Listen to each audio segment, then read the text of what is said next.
What's up, people? Welcome back to the Storey StrengthCast with myself, Shane Storey. Today, we're going to be talking about peptides. Peptides are a hot topic in the fitness industry right now, and it seems like everybody is taking them. We're seeing a huge amount of push with these supplements through the likes of social media. Some of it is legit. Some of it seems to be bullshit right now. So I'm going to go through some of my concerns as both a coach, as well as what it can mean for natural bodybuilding and what it means for the people who are maybe susceptible to being fed lies or fed overconfident information without having enough evidence behind it. So I think the first place for us to start off with is, what is a peptide? So peptides we produce endogenously. So we produce them within our body already. Now, the same way we have hormones which we produce within our body, like testosterone, growth hormone, we can also take them exogenously. So we can take them from outside forms, injectables, or orals. When we actually look at what a peptide is, it's essentially just a link of amino acids. As per the FDA over in America, they would classify it turning from a peptide to a protein once you reach the threshold of having more than 40 amino acids in the chain. So something like insulin, for example, which people would take as diabetics or even bodybuilders will take to get absolutely massive, that would be considered more protein because it does have more than 40 amino acids in the chain. But then if we look at something like GLP-1, so we can look at the most common one that you may have heard of, which is semaglutide, or the brand name is Ozempic. This has less than 40, so this is considered a peptide. Now, when we look at peptides that we produce endogenously, they typically act very fast. So our gut does secrete GLP-1, and this does help with improving satiety after a meal. However, this effect will only last seconds within us. However, if you were to take something like a GLP-1, like semaglutide, this effect could last for a number of days. And when we look at peptides as a group, we're not just talking about GLPs. We're also talking about a number of different compounds which are being marketed and pushed with very shaky, if not no evidence for their efficacy in humans. So the most common ones that you will have heard of are going to be the likes of the GLP peptides. So we're talking about Ozempic or semaglutide as the chemical name. We have tirzepatide, which brand name is Mounjaro, and we have one that's coming out and being very hyped right now, which is called retatrutide. So the difference between all these is semaglutide acts on 1 receptor, we have Mounjaro that acts on 2, and we have retatrutide which acts on 3. So it operates on GLP-1 receptors, GIP receptors, as well as on glucagon. So when we are looking at scaling the differences in these peptides, from what is currently being shown in some of the early trials on retatrutide, it seems to have like a greater effect than the likes of semaglutide and tirzepatide because it's acting on 3 receptors at once, and it is being shown to not only suppress appetite but also help people improve things like insulin sensitivity as a whole. It's looking to potentially help people improve their blood lipids, but it's also helping them to increase their energy expenditure by helping their liver essentially like dump more fat as a result of glucagon being secreted into the system more often. And this in turn increases energy expenditure. So we're seeing a lot of benefits from these drugs, and they can be very beneficial for people who have maybe struggled with weight maintenance and management over the course of their life. And these are the ones which are the most research, and they have the most backing behind them, and they show the most effect. But not only is it the case that they have research behind them, but one thing that research gives us when it does come to looking at drugs or supplements is that we are going to get accurate information in regards to dosing. And why dosing is important is why we want to ensure that we're taking enough of a supplement or a drug to get an effect, but we also want to know what the upper end is. What's the upper end of like what is safe and what a human can tolerate? And this is the issue which we see with a lot of other ones that are being pushed. We could talk about the likes of BPC 157, TB500, and there are a whole host of other ones which we're seeing marketed all over social media by micro influencers. Now we're seeing the likes of semaglutide and now we're seeing the likes of Ozempic and Mounjaro. They are already available to get from a doctor who would prescribe them to you, or they are available to buy online through different sources. But these have been through all of their trials, right? They've been through phase 3 clinical trials, approved for human usage. We know what type of risks there are involved with these, and we know what type of effects that they are going to have over long term. With the likes of retatrutide, it's still in phase 3 clinical trials, but based off some of the research that is coming out and some of the effects that we're seeing and some like the little downsides that are coming from it, this is likely to be approved too. Some of the downsides that we are seeing with the likes of retatrutide are resting heart rate could be increased, and some people could maybe notice some further GI upset or GI discomfort, irrespective to the impact that it does have on satiety. Now, I'd argue that the benefit over the long term of if this compound does help somebody to lower their weight and get control of their weight and bring it down to a healthy body fat level, and we know that the improvements that people can see when they are having a lower body fat maintained over a long period of time, their blood pressure might be going lower, their lipids will be better controlled, insulin sensitivity will be better controlled, they'll have less chances of developing the long-term negative effects of living with obesity. This is probably a net win, in my opinion, at least. However, I think it's important to understand that, like, when we're looking at these drugs as well, that they have to be used appropriately.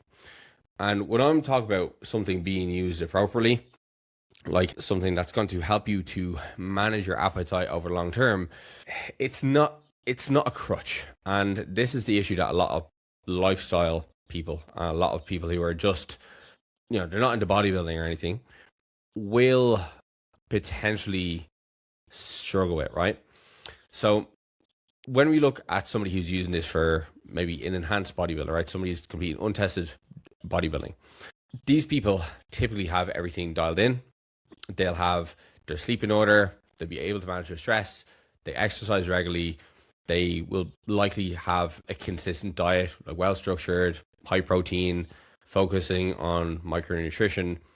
And for this person, using something like a GLP-1 or a GLP-3 in the case of retatrutide, they might look to just use this compound when they're getting towards the hardest part of preps, where they're looking to reduce the food noise and food focus that does come with those final few weeks, and allows them to free up mental bandwidth, which they can focus on other tasks. Because anybody who has done a bodybuilding prep knows how hard those final few weeks can be when all you can think about is the next meal and you're just looking at your watch to see if you can make it another hour without caving and going to the fridge and having a meal earlier. And then even in the post-prep scenario, where hunger signals are extremely skewed and is a very sensitive state for extremely quick body weight regain. And we do want to gain body weight in this post-prep period, but sometimes the signal for what your body wants to take in versus what it actually needs is outweighed. And it's in this period where people can experience really high levels of body fat regain further than what they need. And this can, number one, fuck with their head, but also make their health even worse because they're starting to rapidly accumulate body fat so quickly. And this can have, in turn, negative effects for their blood lipids and blood glucose levels. So in the post-prep scenario, this could be something that could be used to help mitigate some of those high hunger needs or high hunger desires and help somebody eat appropriately. But then once that period is over, they start essentially to wean themselves off this drug and they no longer need to take it. And this is an important thing to understand when it does come to these drugs in particular. They are not meant to be lifelong commitments, right? They're meant to be something you take when it's needed. It's dissimilar to an untested bodybuilder who decides that they are going to go on testosterone. When you go on testosterone, you stay on for a long period of time. It does shoot off the signals from your testes as a guy to continue producing testosterone because you have it coming in endogenously. So the body operates off these negative feedback loops when we have hormones coming into the system, where it will shut off our endogenous production because it has already sufficient amount coming in exogenously. Now, the peptides, they don't work like that. They are essentially taken in by the body, they do a job, and then they are metabolized and they're taken out of the system. So in the scenario of the bodybuilder, they could essentially use this when it's needed and take it away when it's not needed. Because the biggest effect from GLPs that we are really seeing is, and the most useful, is that suppression appetite. They're not causing weight loss directly, they're causing it indirectly. They're increasing that signal to the body that we're satiated, that we're full, and that we no longer need to take in more food. And there are some people who will, like any drug, they'll misuse it, so they might take way too much, and as a result that completely derails their appetite and they can't eat at all. But the dosing should be so much that it's just enough to reduce the food noise and improve the satiety on the calorie level that you're taking in. But it's through that mechanism, it's through that improved satiety per meal, reducing the desire to eat, that it's working, because it's helping you control the calorie intake overall. Now, in the context of somebody who is not a bodybuilder and they are just looking for the quick fix, this is where they can become that crutch, which I discussed. They can become the thing that's like, okay, I've been looking for the silver bullet for all my life to stop me eating like a child in a fucking sweet store. This is going to be it. Okay. Now, what happens when people in this scenario take the likes of GLPs is they just eat less, right? They just eat less of their already poor diet.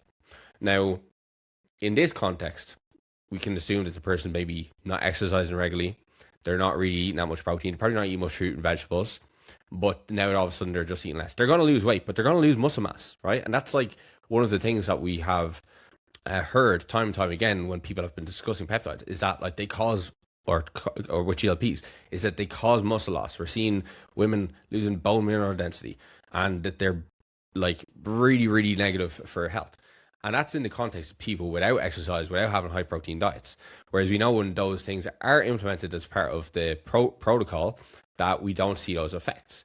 And that's the same thing you'd see if somebody was just losing weight in general without a GLP. If they were not exercising, they were having a low protein diet and they're just eating less, they are going to lose muscle mass as well as fat mass, and they're probably going to lose some bone mass too, because they're not getting the nutrients to support those tissues staying there, and the exercise or the loading to support the bone mass staying strong. So this is where it can be very deleterious for somebody. They are getting the benefit of being able to maintain their weight, but now when muscle mass goes low, bone mineral density also goes low.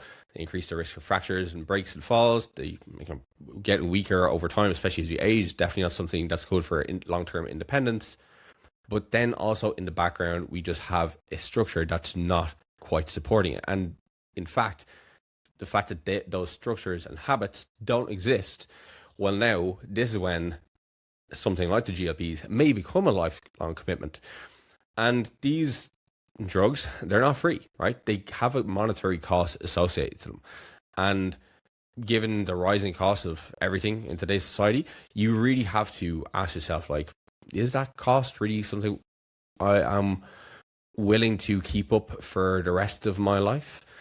For some people, it may be worth it, right? For some people, they can have all their habits in place, all the structure in place, and no matter what, they still suffer from like the high food noise, high food focus, the high appetite. And that's when, yeah, okay, for you, let's keep on it. It's kind of similar to a sense of like, obviously the instant to a diabetic to somebody with that proclivity or sensitivity to high appetite is going to be different. The person who is diabetic and doesn't have insulin, they won't last very long. Whereas this person, they'll last long, but will be a miserable existence as they're starting to have lots of other health effects knock on from the increased body weight and obesity over a very long period of time. So it is something that if they are on your radar and you're considering them, you do also have to understand that without a solid structure behind you, without also improving your habits off the back end of them, it's going to be very difficult for you to get the true outcomes that you want or have health be completely improved over the long term, in my opinion. So it would be important that if you are going to take these, you also want to, alongside having them as part of your new plan towards regaining control of your weight, you want to ensure you're working out regularly. You want to ensure you're lifting with weights, maybe work alongside a coach to help you learn how to train properly and get some enjoyment out of a gym plan that you enjoy. Increase the protein intake, because that's also going to support the muscle mass gains that you see from the gym and protect you from muscle loss. You'd likely want to improve the amount of fruits and vegetables and micronutrition that you're going to be taking in across the whole day and across the week. You want to have a structure of your diet that works with you and alongside your time schedule, when you can eat throughout the day, what suits your preferences. You want to also ensure that you are managing something like sleep and go to bed on time, get sufficient hours of sleep every night, having outlets that allow you to relieve stress. For me, that's DJing. For you, that could be going for walks, listening to music, reading books, playing Lego, whatever it may be. We want to have other outlets there because we're looking to create a structure that once you get the results you want, when you wean yourself off these medications, that you can manage the weight in a sustainable way. You have added things into your life that enrich it, but also support the goal body composition or goal weight that you've gotten yourself to. Now, I think these drugs, while they have such a large benefit for so many people, there is going to probably be a decrease in trust in online coaching even further. So one thing that does come up time and time again within people sharing transformation posts is people being aware or not being aware of what an enhanced transformation looks like. So somebody going from being completely natural, right, to being juiced up, right, in layman's terms. They've taken tests, fucking master on, pre-bowling, whatever it may be. Now, this does happen within the fitness industry. You will see transformations of people having this transformation and it's not disclosed. This does eradicate trust in consumers from signing up with a coach. Full transparency. I have worked with one person in full that has been taking anabolics. And they came to me having already been taking anabolics for years.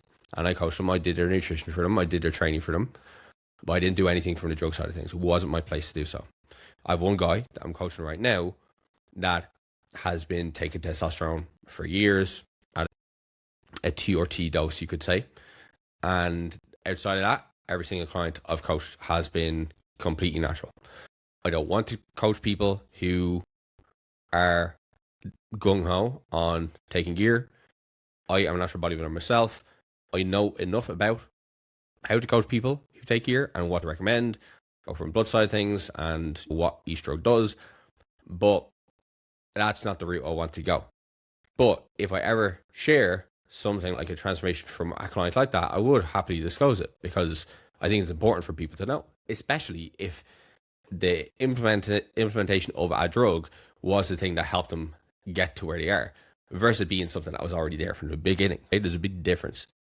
Now, what we're going to see with the GLPs and a lot of these peptides is we're going to see people achieve these massive weight loss transformations, huge body composition shifts, and it will potentially be marketed as like, you know, a coach's fantastic ability or the person's extreme dedication when it could have just been, you know, they've started implementing this peptide, right?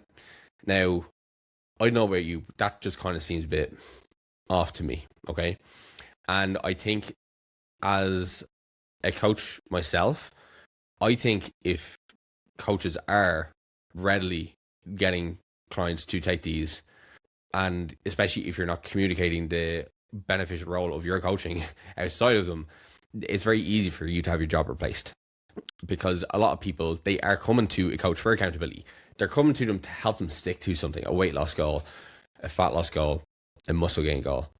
And if the main point of advice you're giving them is this drug is amazing, let's take this, and it automatically improves that person's discipline and adherence outright, what role do you have? And especially if you're not giving other value-based skills alongside that protocol to help them once they no longer need to use it when the fat loss diet is over?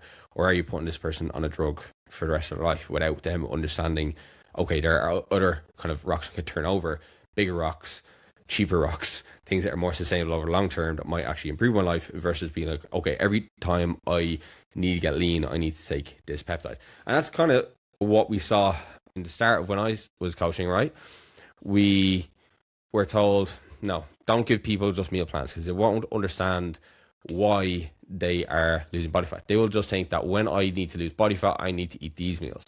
And it's because there's no education surrounding, okay, why is this meal plan working? Okay, well, it's obviously putting you in a calorie deficit. Okay, the protein's obviously high. Okay, the fiber is helping you support your appetite and everything else. Okay, we're doing this amount of steps because it is an easy way for us to increase energy expenditure. I have to do cardio. Okay, we're adding in cardio here now because we're doing so much steps that it's not time efficient anymore. Giving reasons, giving education around coaching decisions that empower the client so that when they leave, they are able to continue on their own way and also be able to make adjustments when needed. But when it does come to just adding in like supplements, drugs in this case, ad hoc, without giving any education or empowerment, it does leave the client in a poor position. And I think one thing is certainly not going to impact, from my side of things anyway, is one thing I am huge on grilling into my clients, is that if they want true body composition change, yes, the diet is important. Yes, controlling calories is important and working on your nutrition. But training is the thing that is going to make your physique stand out, right? It's you showing up to your gym sessions, training hard, learning how to train, okay? Like learning how to master exercises, learning how to grind through those tough sets. You can't get that from a drug, at least right now. Yeah, for sure. You maybe inject testosterone, gain a little bit of muscle, but you won't gain maximally amount of gains, right? Like even people who are like untested bodybuilders, right? Believe it or not, and I've had people ask me this, sure, like they're just taking gear, so obviously they're going to look like that. It's like, no. There's people in the gyms that you go to right now who take steroids and you wouldn't be able to tell they look like steroids because they train on shit. They can't train. They train far from failure. They're not consistent. The gear is like it's like an amplifier, right? It like enhances the signal, but it doesn't turn the signal on. And this is something that within my own coaching, I'm big on with clients, right? It's like, let's see how you're training. Let's improve your exercise technique. Let me see how hard you're training and just continue to reinforce that time and time again. And then over the long term, we're also thinking about like, well, what's the long-term planning of our phases going to be like? Because if you're always just hammering on this weight loss drug, well, you're going to lose weight forever. How do you, like, what's after that? Like, do you just fade into nothing?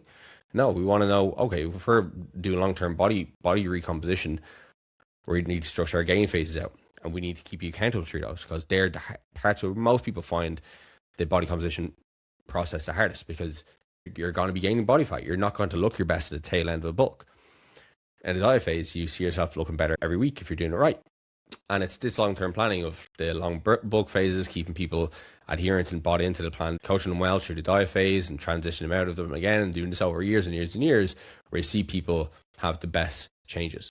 I don't think for me, my coaching, it's really going to have much of an impact, but if you don't know how to coach people through those phases and keep people bought in, then it might hurt yours. So that's something you really need to think about, especially if you are kind of seeing these medications as a coach as like, this is a cheat code here for my job. I can get some fantastic weight loss transformations, but you might just have a higher level of churn because people are seeing them. They're not seeing your value or your role anymore because these drugs are doing everything that they think they need to get out of coaching.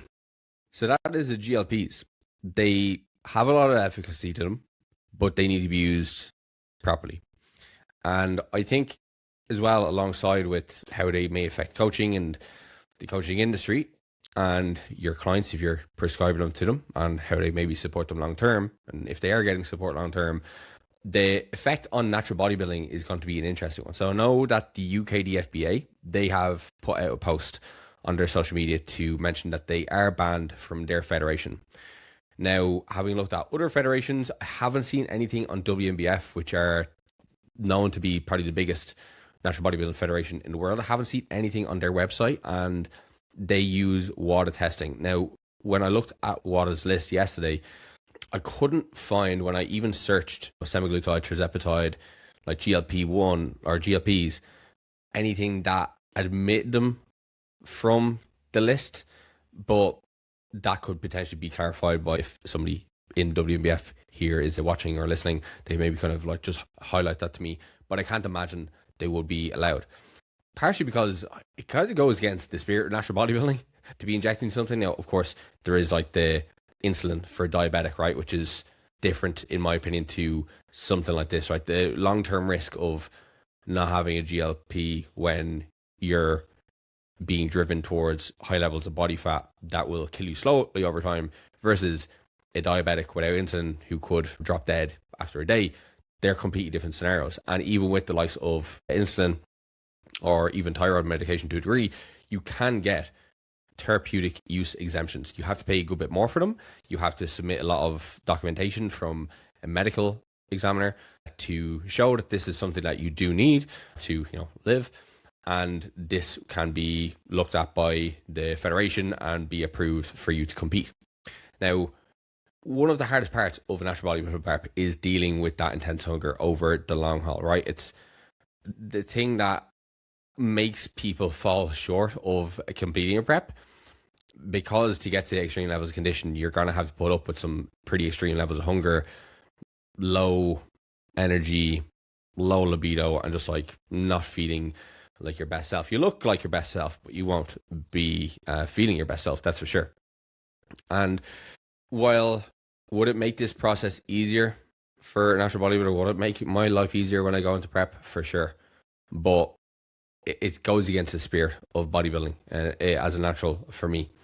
So it remains to be seen how it does affect the sportsmanship, however, because it's going to be very difficult to test for these, as far as I know, in regards to has somebody taken them, because of how quick acting they are. So we can test like for how long a certain testosterone is going to be in somebody's system, right? So we have like an enanthate, propionate, cypionate. They're all going to have like different half-lives in regards to how long it takes for that molecule or that drug to clear your system. But something like a peptide, where it's short acting and it is typically gone in days, that's going to be very difficult to detect. It will only be able to be picked up in a polygraph. Now, the polygraph for the most part is more deterrent than anything when it does come to national bodybuilding federations. But in my opinion, I think it does a good enough job. I think people who are like have sound morals and have good ethics, they're unlikely to compete in a national bodybuilding federation having taken something like this, because people will find out, especially in natural bodybuilding circles where the community is already small in general. People talk, people can't keep their mouth shut. Like, so it's very hard for somebody to take something like this and not mention it to absolutely anybody. And then once the polygraph does come around, you would hope that the person would say, okay, well, I'm cheating for a plastic trophy. Like the money to be made in natural bodybuilding is farcical, right? There's not much money to be made in natural bodybuilding. If you're going to use enhancements or things like this, just go to the untested route. There's way more money to be made, both from sponsorships, from competitions. There's way more clout because the freakier physiques are rewarded more on visual mediums like Instagram. So for the sake of a plastic trophy and, potentially then ruining your integrity, doesn't really seem like a fair trade-off to me. So it's going to be interesting to see how it plays out across like these next couple of years, because it is like uncharted territory to a degree.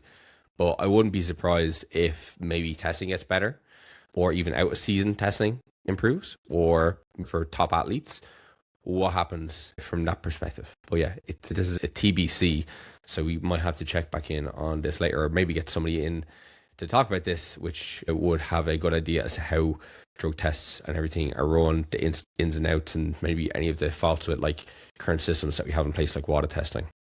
But one important thing to address when it does come to WADA testing is the things that we are seeing on social media being pushed as peptides to improve muscle mass, to improve recovery, regenerate tissue, and improve injuries.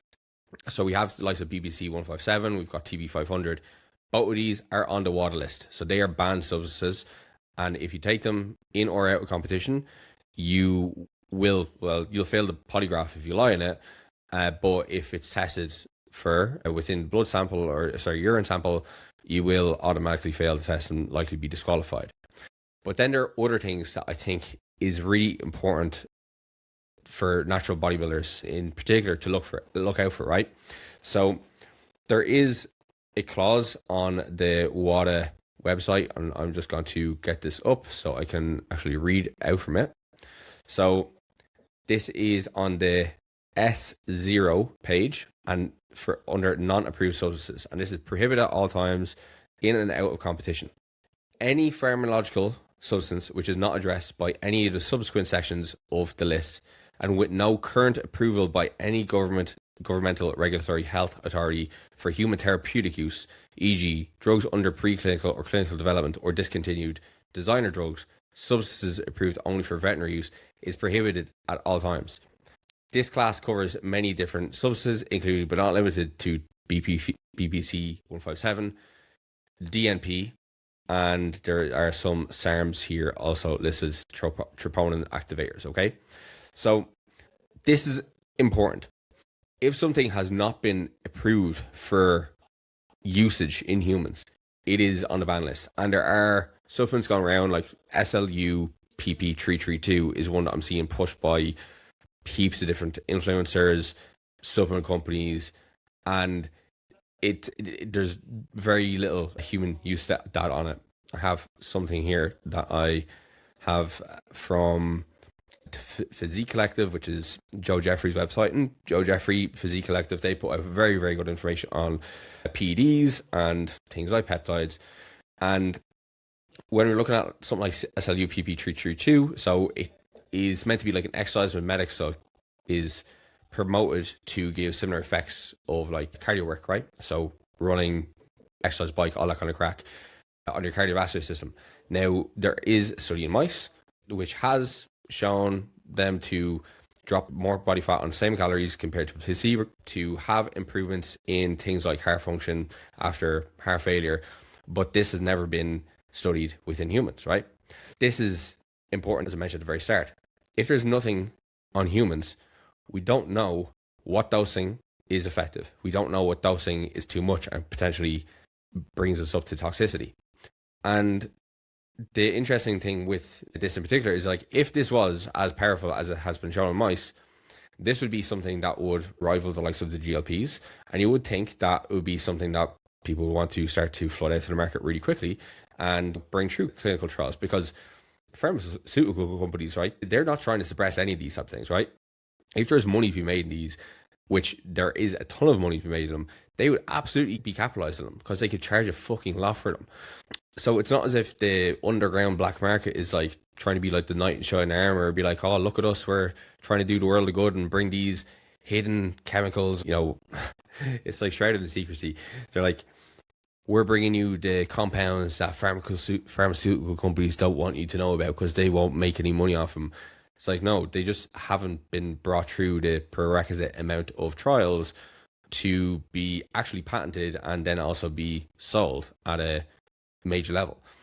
And there hasn't been like any companies that have taken something like this, like the SLU PP332, and have decided to push it past the Rodent trials. So again, that should be a bit of a red flag, because when it does come to how we would stage this from a research setting in regards to getting a drug to market, they will typically test them they'll develop a drug, they'll test them in animals first, and then they'll see, okay, like again, this improved cardiac function, this improved ability to metabolize body fat, whatever it may be, from this substance, this shows really promising benefits. Let's bring it to phase 1 clinical trials. Phase 1 clinical trials, they test on a small group of people to test safety. So this is typically between like 20 to 100 people. Phase 2, now they test on more. Phase 3, they test it more again, up to thousands, right? And this, if you look at like Panadol or paracetamol, right, and you take out the little leaflet that's inside, it will typically kind of give you a side effect profile. It'll say like, 1 in 10 will experience this, 1 in 100 will experience this, 1 in 1,000 will experience this. And that's based off like information they're getting from these trials. They're seeing like how prevalent the side effects are and what the probability of you experiencing one of them will be. And this is important for anything that we take in from a medical point of view, because we want to know what's the risk profile. And you need to be able to buy into that, right? Like if you open up your Panadol, you saw the 1 in 10, which is a high chance that will happen, right? From a side effect perspective, you can decide not to take it, right? Whereas if we don't have that information and we're only being shown the benefits or being marketed the benefits, which is what the crux of the issue with the peptide market is right now, we're only being marketed the benefits, but we don't know what the downsides could be. And this is the issue. And it's the issue I have mainly with them, is that we just don't know. There's so much that we don't know. And so much of what is being marketed is information that's coming from rodent-based studies. And we can't extrapolate what happens in mice over to humans without having human outcome data. Now, while you might say, well, you know what? I would like to take the chance anyway. I want to experiment with myself. There are going to be some compounds that do have human data. So you can look at BPC 157. It does have some human data, but not a huge amount. So from my notes here, we have in humans, we have one trial that was performed in patients with ulcerative colitis, which is different to the application we see with people taking in today's day and age, which is to improve tendon recovery or injury recovery. So the results of that were never published, which is a bit odd. We have one trial which had 42 volunteers, which was used to assess the safety and pharmacokinetics of oral BPC 157. The trial was marked as complete, but in 2016, they cancelled submission of the results. It's a bit odd again, isn't it? 2 studies now with no published results on BPC 157. And the only other piece of data that exists right now is a retrospective analysis of 12 patients. So they're looking back at a period of time from when these people had used BPC 157. So not a control study where they're comparing placebo to the actual compound in question. 7 of them reported knee pain relief, and a pilot study with 2 participants that reported no measurable effects of BPC 157 on acute cardiac blood biomarkers. So there's very little evidence here to support its use, right, in regards to how effective it is. However, you will find a lot of anecdote online in regards to people who have used it that's helped them miraculously improve muscle tears. Now, I'm not discounting what these people have experienced, but considering how little evidence there is to support its use, could there not be something else going on here? So we know that there is a huge power of placebo when it does come to any intervention, when it does come to pain relief or injury. We have examples from sham surgeries where people have been told that they have gotten surgery on their back to improve their back pain. They didn't actually get the surgery, right? They were told they got the surgery and their back pain symptoms have gone. And we have the exact same examples in knee pain as well. So this is the power of placebo. They have literally been told that if they've been operated on and that their symptoms should have been gone, and all of a sudden those symptoms have gone completely.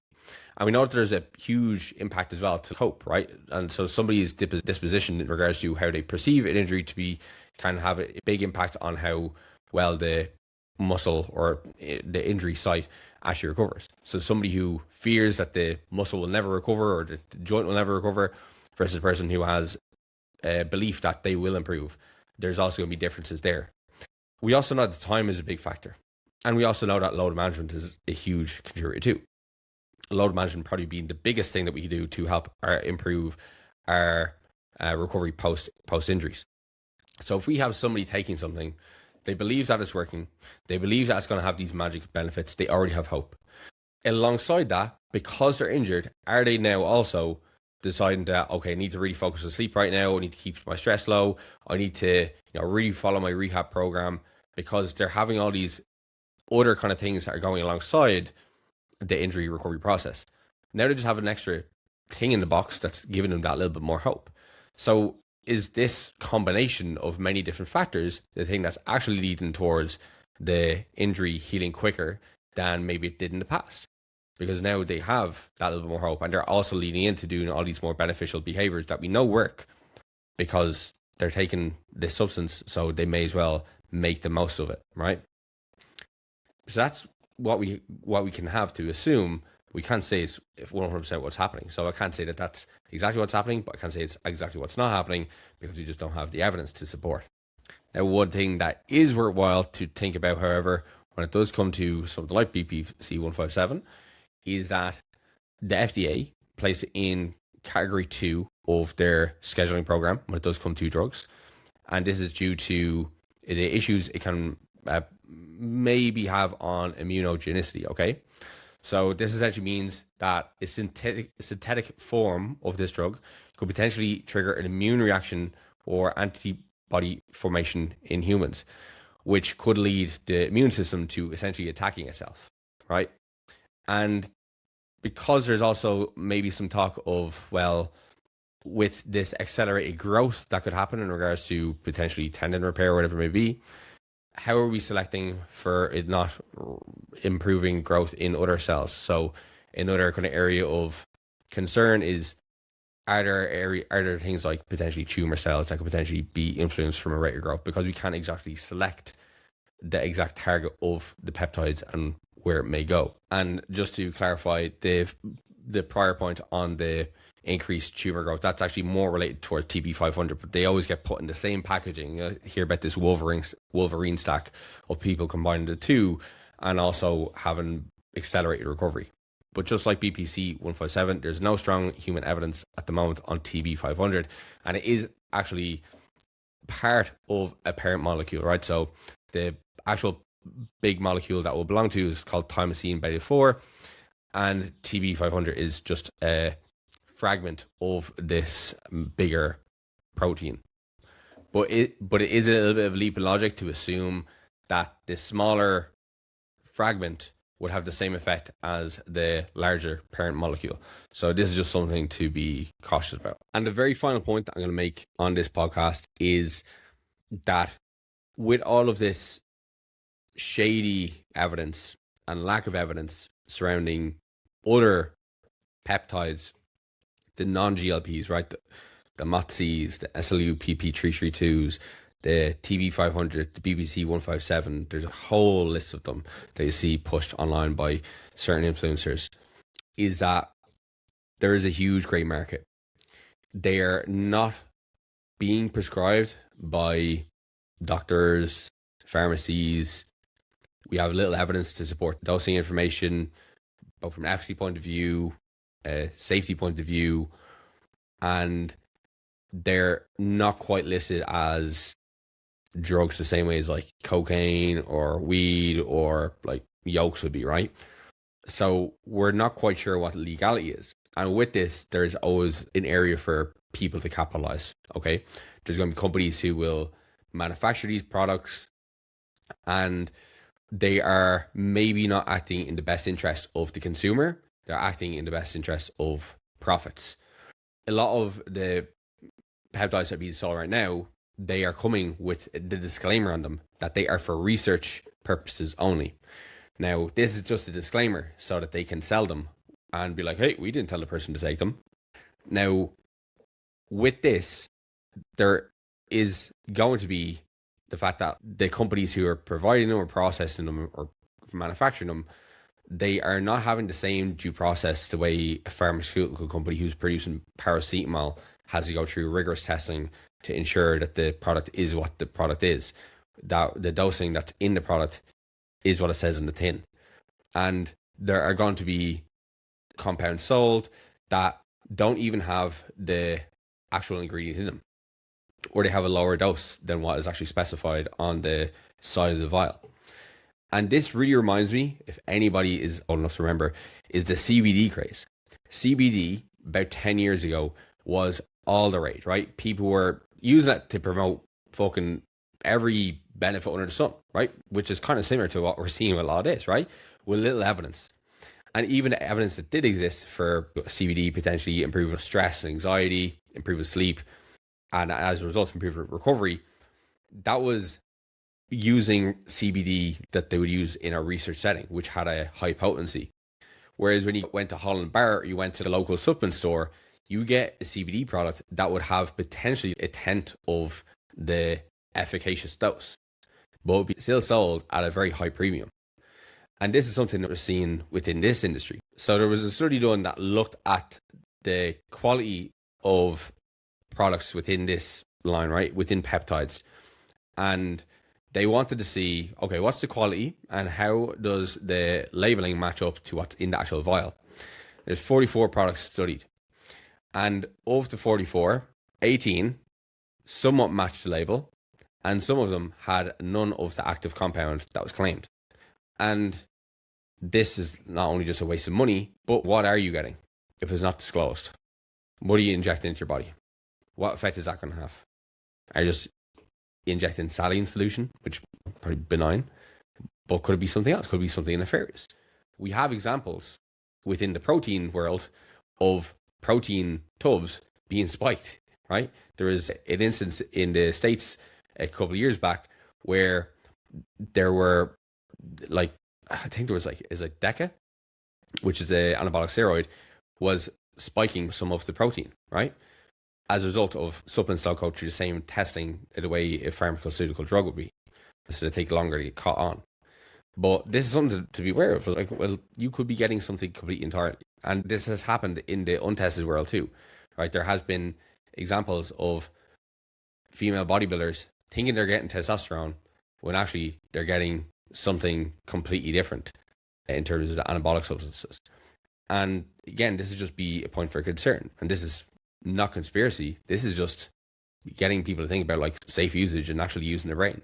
If something doesn't have evidence behind it, a lot of evidence, human evidence, there's no dosing information, it's being sold by an underground lab, you have to take it with a pinch of salt. Are they looking to maximize their profits, or are they looking to help the consumer? Are they actually looking to solve a problem? You know, and 9 times out of 10, the grey markets, the black markets, they're not looking out for the number one. They're looking out for, again, themselves. They quite often don't have good manufacturing practices. It could just be made by some lad in his fucking bedroom. There could be contamination of the products. And with that, you could be paying a good fee. So these are all of the things that we really need to be aware about. And look, I am not uniquely, I'm not qualified, I'm not really qualified to be speaking about all this, but it's something that has been on my mind for a while. And said I'd make a podcast about it. And maybe I will get an expert on to talk about this because it is an area of fascination, and we're only going to hear more and more about these peptides as time goes on. Both for a positive, the way the GLP-1s are seeming to be like miracle drugs to a degree, right? Like, again, it's fantastic the effects they can have and the benefit they can bring to people's lives. But we're also equally probably going to see some horror stories with people buying things that they didn't know what the risks were, taking too much, having issues, buying products that aren't what they said in the tin, having issues again. And yeah, it all remains to be seen. But that's it for this one. If you did enjoy the podcast, do make sure to leave me a rating on review and podcast platform you're listening on. Anybody here is an expert on this side of the scale, please do reach out. Be happy to have a discussion and maybe see if some of my points here are valid, or maybe I'm just being overly skeptical. But other than that, I hope you all have a fantastic week, and we will chat to you in the next one.